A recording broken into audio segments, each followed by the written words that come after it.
Episode 9 The Song of the Water. The second the Naga Guardian's eyes opened, Pleng's entire world froze. It wasn't just its terrifying, colossal size, but the spiritual pressure that radiated from it, as heavy as a mountain crashing down upon his soul.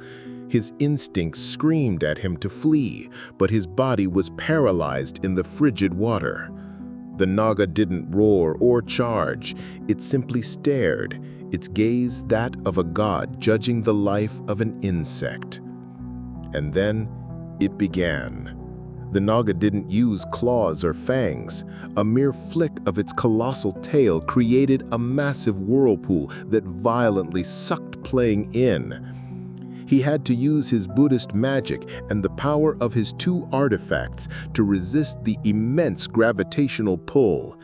He slashed at the currents with his Leklai knife to create a gap and used the power of the tiger skin takrut to suppress the terror in his heart. The Naga flicked its head again, and a jet of high-pressure water shot towards him like an invisible spear. Pleng chanted an incantation to create an air shield, but the impact slammed him against the cavern wall with brutal force. Pain erupted through his body, and a line of blood trickled from the corner of his mouth into the water. The air he held in his lungs was rapidly running out. On the riverbank, Anjali felt the shift instantly. The placid water began to churn violently once more. She knew with chilling certainty that Pleng was in mortal danger.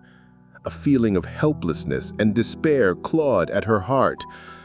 No, I will not let him die. In that second, all her hesitation vanished. She made a decision, choosing to do something she had been taught her entire life to never do under any circumstance, unless it was a matter of life and death. She waded into the river until the water was at her knees, closed her eyes, and began to sing. It was no ordinary song, but an ancient invocation chant of her lineage, a melody that was haunting yet achingly beautiful. Every note she uttered was woven from her own life force. A faint silvery light began to emanate from her body, and her face grew paler with each passing moment. Deep in the abyss, just as Pleng was about to lose consciousness and surrender to his fate, he heard it. The sound did not come through his ears, but resonated directly in his soul, a melody that was strangely, deeply familiar, as if from a half-remembered dream or a past life. It soothed his terror and called back his fading consciousness from the brink. The chant affected the guardian Naga as well. Its limitless rage faltered, its glowing crimson eyes narrowed, showing confusion and pain, as if the melody was awakening a memory that had slept for 1,000 years. This was his only chance. He gathered the last of his strength, not to fight, but to evade. He used his light-footed skill to dart past the colossal, confused form of the Naga, heading straight for the altar. Swiftly, his hand closed around the Naga fang. The instant he touched it, a massive wave of silvery blue energy erupted from the artifact.